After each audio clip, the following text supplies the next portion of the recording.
Left ओर और वो गांठ निकाल दी डॉक्टरों ने। लेकिन उसके बाद मुझे केमो का इंजेक्शन देना शुरू कर दिया। तो ये वो क्या कैंसर की ही गांठ थी और केमो का इंजेक्शन देना शुरू कर दिया। जैसे ही मैंने 3 इंजेक्शन लिए और मुझे बहुत तकलीफ होने लगी, मेरे बाल गिरने लगे, में इतना वीकनेस आ गया था कि मैं उठ भी नहीं पाती थी। बिल्कुल मुझे हाथों की मेरे छाले जैसे निकलने लगे, सब स्किन निकलने लगी। तो फिर से हमने परमात्मा से मतलब संत रामपाल जी महाराज जी से प्रार्थना लगवाई। तो मैंने तो कहा गुरु जी से कि अब तो परमात्मा आप ही हो, मुझे अब कोई दवाई ये सब नहीं खाना है। ठीक है, तो फिर उसके बाद फिर से हमने डॉक्टरों ने हमसे कहा कि रेगुलर आप चेकअप करवा लो, एक बार सोनोग्राफी करवा लो। जैसे मैंने सोनोग्राफी की और उसके बाद जो मुझे पता चला, उसके बाद तो मेरी पैरों तले ज़मीन ही निकल गई सर जी। क्योंकि उसके बाद जो कहा डॉक्टर ने कि आपका लेफ्ट ओवर तो निकाल दिया गया है, आपकी गांठ भी निकल गई, लेकिन फिर से आपको राइट जो ओवर है आपकी, उसमें इतनी सारी गांठें आपको आ रही है कि आपको अभी सीधे आपकी बच्चेदानी निकालनी पड़ेगी। तो फिर हम सब डर गए इतना, मतलब कि तीसरी बार चौथी बार जैसे मेरा उसी जगह पे ऑपरेशन करना, ये तो मतलब हो ही नहीं सकता था। तो फिर हमने संत रामपाल जी महाराज जी से प्रार्थना लगवाई और फिर मैंने संत रामपाल जी महाराज जी से मन ही मन कहा कि हे परमात्मा, आप ही परमात्मा हो, आप ही सबसे बड़े डॉक्टर हो इस पृथ्वी के, आपके सिवा तो कोई डॉक्टर है ही नहीं हमारे लिए। हम आपके बच्चे हैं, आपके शरण में आए, आप मुझे आपको जैसे भी रखना है मालिक, आप ही रखो। तो फिर मैंने दवाई वो सब बंद कर दिया, मैंने किसी भी डॉक्टर को नहीं दिखाया उसके बाद। फिर मेरा जो 1 अगस्त को ऑपरेशन हुआ था 2017 में, मुझे डॉक्टर ने कहा था कि आप सफ़र नहीं कर सकती। तो सर जी उस दिन के बाद मैं, वो दिन है जिस दिन मैंने संत रामपाल जी महाराज जी से प्रार्थना लगाई और उस दिन के बाद आज का दिन है, आज 4 साल हो गए।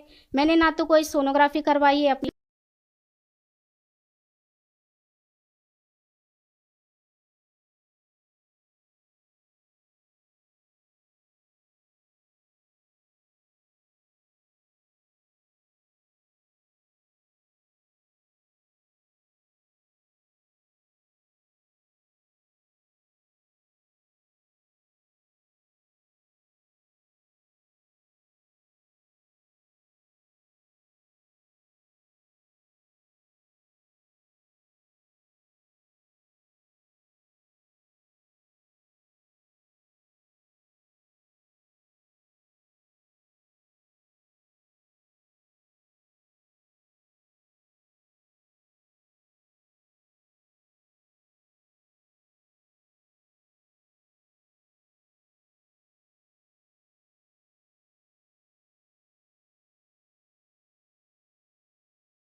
मालिक दया करेंगे।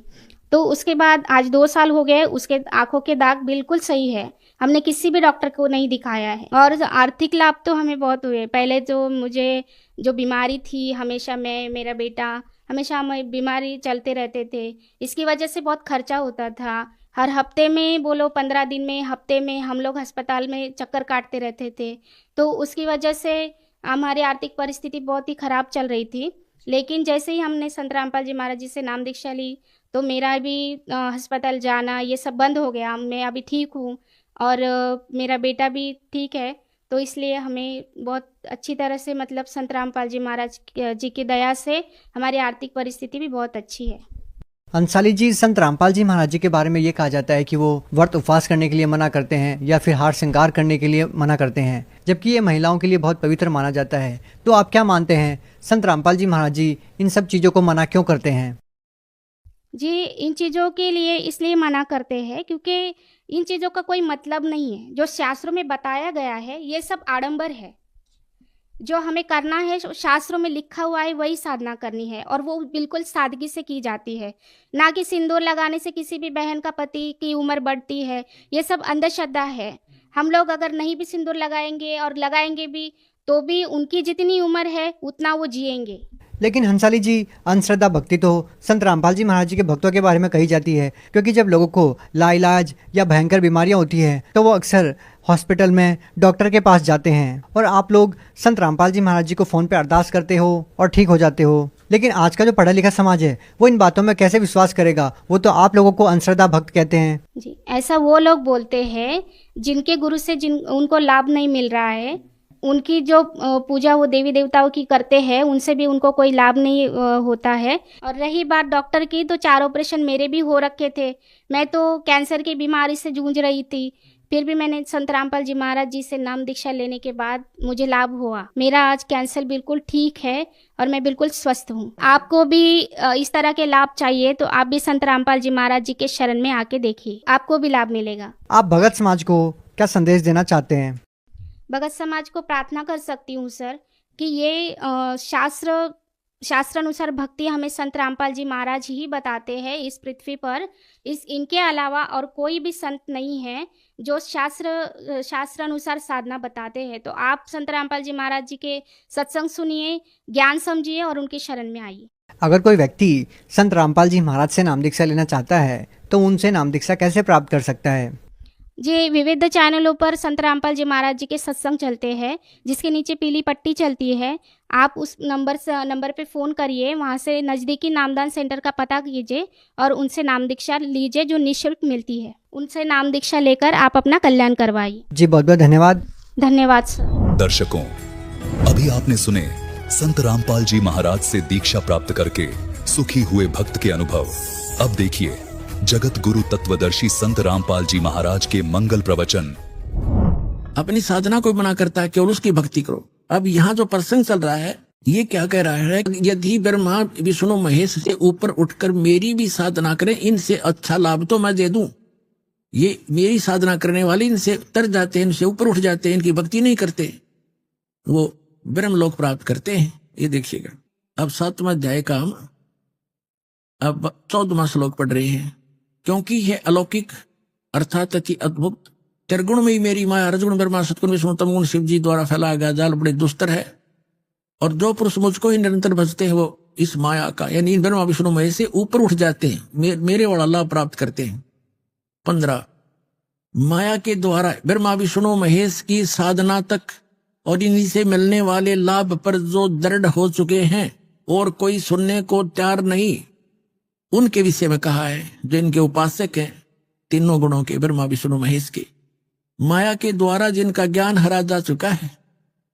7वें अध्याय का 15वां श्लोक, यानी ब्रह्मा विष्णु महेश से ऊपर किसी की बात सुनने को तैयार नहीं, वहीं तक सीमित बुद्धि वाले आसुर स्वभाव को धारण किए हुए मनुष्यों में नीच, आसुर माने दुष्ट राक्षस, और मनुष्यों में नीच और दूषित कर्म करने वाले मूर्ख मूढ़ लोग मुझको नहीं भजते।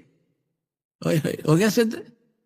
अब क्या कह रहा है गीता ज्ञानदाता? अब इस कंसेप्ट को क्लियर करना पड़ेगा। अब यहाँ क्या बताया है कि रजगुण ब्रह्मा सतगुण विष्णु तमगुण शिव जी की जो पूजा करते हैं उनको कहा है असुर स्वभाव को धारण किए हुए मनुष्यों में नीच दूषित कर्म करने वाले मूर्ख, ये मेरी भक्ति भी ना करते, ब्रह्म तक की साधना भी नहीं करते।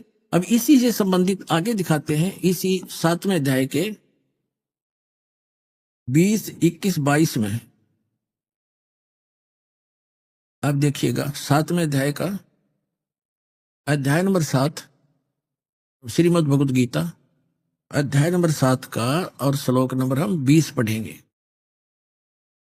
उन भोगों की कामना द्वारा जिनका ज्ञान हरा जा चुका है, ब्रह्मा विष्णु महेश से मिलने वाले जो अक्षणिक लाभ हैं वहीं तक सीमित है, जिनकी बुद्धि अपने स्वभाव से प्रेरित होकर उस नियम को धारण करके अन्य देवताओं को भजते हैं, पूजते हैं, ब्रह्म को छोड़कर ब्रह्मा विष्णु महेश की पूजा करते हैं। आगे देखो 21 में, भक्त जो भक्त जिस देवता के स्वरूप को श्रद्धा से पूजना चाहता है उस भक्त की श्रद्धा में उसी देवता के प्रति स्थिर करता हूं। अब 22 में क्या कहा है? वह पुरुष उस श्रद्धा से युक्त होकर उस देवता का पूजन करता है और उस देवता से मेरे द्वारा ही विधान किए हुए उन इच्छित भोगों को निसंदेह प्राप्त करता है। अब गीता ज्ञानदाता यहाँ क्या कहना चाहता है कि जो भी भक्त परमात्मा के लिए प्रयत्नशील है, और ये अन्य देवताओं की पूजा करता है, वो भक्ति तो कर रहा है परमात्मा की मानकर, लेकिन वो उन देवताओं से जो भी लाभ मिल रहा है उनको मैंने ही कुछ शक्ति दे रखी। जैसे अभी आपने शिव पुराण में पढ़ा, इसने कहा कि तुम तीनों ने एक एक विभाग प्राप्त कर रखा है मुझसे। वो काल कहता है रजोगुण विभाग प्राप्त है ब्रह्मा जी को, सतोगुण विभाग प्राप्त है विष्णु जी को, तमोगुण विभाग प्राप्त है शंकर जी को। तो ये क्या कहना चाह रहा कि इनको मैंने ही कुछ शक्ति दे रखी थोड़ी बहुत, और उनसे ही वो आंशिक लाभ तुम्हें प्राप्त हो रहा है। यहां देखिएगा, अब यहां 7वें अध्याय का अब 22वां पढ़ रहे हैं। वह पुरुष उस श्रद्धा से युक्त होकर उस देवता का पूजन करता है और उस देवता से मेरे द्वारा ही विधान किए हुए इच्छित भोगों को निस्संदेह प्राप्त करता है। अब 23 में क्या कहा है, परंतु उन अल्प बुद्धि वालों का, अल्प बुद्धि माने मंद बुद्धि वालों का यानी मूर्खों का, वह फल नाशवान है और देवताओं को पूजने वाले देवताओं को प्राप्त होते हैं, मेरा भक्त मुझको प्राप्त होता है। ये जैसे चाहे बजे, ये गलत क्या अनुवाद इन्होंने, ये नहीं, मेरा भक्त मुझको ही प्राप्त होता है। अब इससे स्पष्ट हो गया कि ब्रह्मा विष्णु महेश की जो पूजा करते हैं उनको ये काल गीता ज्ञानदाता मना करता है कि राक्षस स्वभाव को धारण किए हुए मनुष्यों में नीच और दूषित कर्म करने वाले मूर्ख मेरी भक्ति भी ना करते। अब इनको ऐसा क्यों कहा, यहां थोड़ा सा प्रमाण देना पड़ेगा। जैसे हिरण्यकशिपु ने रजगुण ब्रह्मा की पूजा साधना की थी और उससे कुछ सिद्धि प्राप्त करके वो पंसारी बन बैठा एक हल्दी की गांठ से, अपने पुत्र प्रहलाद का शत्रु बन गया, ना जाने कितनी यातनाएं उस मासूम बच्चे को दी और अंत में राक्षस कहलाया और कुत्ते वाली मौत मारा गया। अब यहां सूक्ष्म वेद में परमात्मा ने कहा कि ब्राह्मण बाणा कर्म कसाई हिरणाकुश छाती तुड़वाई, राक्षस कहलाया ब्रह्मा जी का रजोगुण का उपासक। फिर दूसरे नंबर पर हम लेते हैं शंकर भगवान को, तमोगुण के उपासक थे कौन, रावण।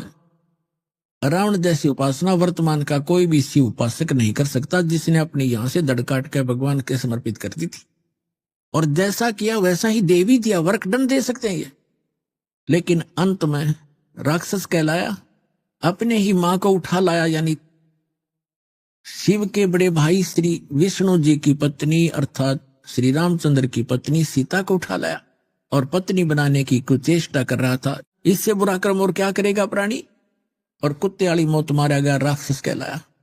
एक भस्मा गिरी नाम का शिव का उपासक था और भगवान शिव के मकान के सामने कैलाश पर्वत पर सिरासन लगाकर तपस्या करने लग गया, ऊपर को पैर नीचे न सिर।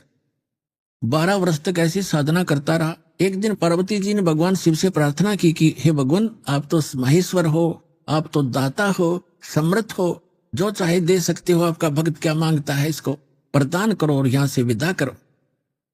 तो भगवान शंकर ने कहा कि मांगो। भस्मागिरी क्या मांगते हो भक्त? भस्मागिरी ने कहा कि वचनबद्ध हो भगवान, तब मांगूंगा। भगवान शिव ने कहा ठीक है, मैं वचनबद्ध हो गया। तब खड़ा हो गया छोड़ के तपस्या और कहा कि भगवान ये भस्म कड़ा दे दो आपका। जो भगवान शिव ने अपने हाथ में भस्म कड़ा डाल रखा था, उसमें एक शक्ति थी कि जिसके भी सिर पे करके ऐसे और उसको कह दे भस्म, वो उसको जला देता था, राख बना देता था। और इस बात का ज्ञान था भस्मागिरी को। तो भगवान शिव ने वचनबद्ध हो चुके थे, निकाल के वो कड़ा भस्मागिरी को दे दिया। ज्यों ही वो भस्म कंडा हाथ में आया, उसी समय तेवर बदल गया। वो शिव का पुजारी, तमोगुण का उपासक, और कहा शिव जी होले होशियार, अब तुझे मारूंगा, पार्वती को अपनी पत्नी बनाऊंगा। और चला ऐसे करके भगवान शिव भाग लिए। अपने आत्माओं, हम इन नकली गुरुओं के भकाए हुए, भ्रमित किए हुए ये माना करते थे भगवान शिव कालज्जय हैं, मृत्युंजय हैं, ये अविनाशी हैं, अंतर्यामी हैं।